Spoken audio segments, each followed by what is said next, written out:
Thursday the 27th of April. Such quarrels that the whole house thunders. Mummy and I, the Van Daans and Daddy, Mummy and Mrs. Van Daan. Everyone is angry with everyone else.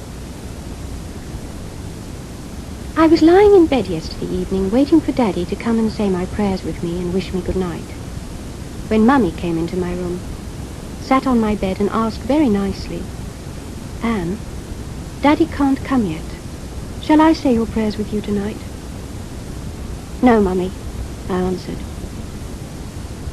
Mummy got up, paused by my bed for a moment and walked slowly towards the door. Suddenly she turned round and with a distorted look on her face said, "I don't want to be cross. Love cannot be forced." There were tears in her eyes as she left the room. I lay still in bed, feeling at once that I'd been horrible to push her away so rudely. But I knew, too, that I couldn't have answered differently. It simply wouldn't work.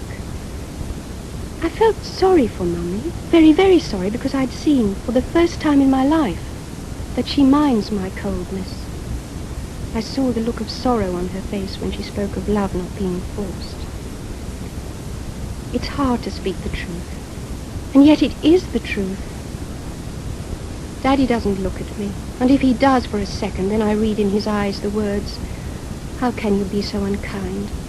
How can you bring yourself to cause your mother such sorrow?" Sunday the 1st of May. If I just think how we live here, I usually come to the conclusion that it's a paradise compared with how other Jews who are not in hiding must be living.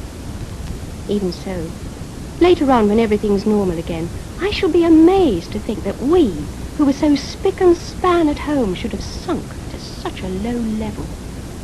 For instance, the Van Daans have been sleeping on the same flannelette sheet the whole winter. One can't wash it here because the soap powder we get on the ration isn't sufficient. And besides, it's not good enough. Daddy goes about in frayed trousers, and his tie is beginning to show signs of wear too.